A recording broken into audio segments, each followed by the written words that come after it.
പ്രവാസികൾക്ക് സന്ദർശക വിസകളിൽ ഇളവ് നൽകി കുവൈറ്റ് സന്ദർശക വിസ കാലാവധി 1 മാസത്തേക്ക് നീട്ടി. പശ്ചിമേഷ്യയിലെ സംഘർഷത്തിന്റെ പശ്ചാത്തലത്തിലാണ് തീരുമാനം. കുവൈറ്റിൽ നിലവിലുള്ള പ്രവാസികളുടെ സന്ദർശക വിസ കാലാവധി 1 മാസത്തേക്കാണ് നീട്ടിയത്. വിദേശത്തുള്ളവർക്ക് കുവൈറ്റിലേക്ക് മടങ്ങിവരാൻ 3 മാസത്തെ സമയം കൂടി അനുവദിച്ചിട്ടുണ്ട്. സന്ദർശക വിസകളുമായും താമസരേഖകളുമായി ബന്ധപ്പെട്ടാണ് ഇളവുകൾ. വിമാന സർവീസുകൾ റദ്ദാക്കുകയും സമയം മാറ്റുകയും ചെയ്തതിനാൽ യാത്രാ തടസ്സം കാരണമാണ് തീരുമാനം.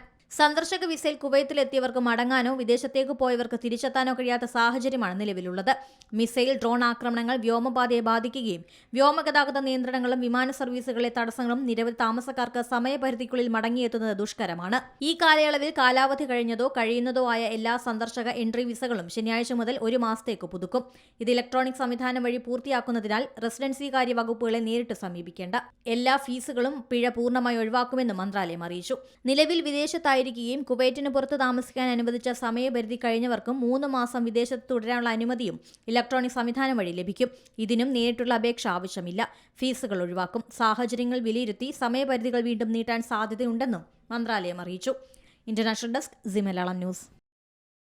ഏറ്റവും പുതിയ വാർത്തകളും വിശേഷങ്ങളും വിരൽത്തുമ്പിലറിയാൻ സി മലയാളം ന്യൂസ് എല്ലാ ഡിജിറ്റൽ പ്ലാറ്റ്ഫോമുകളിലും ലഭ്യം.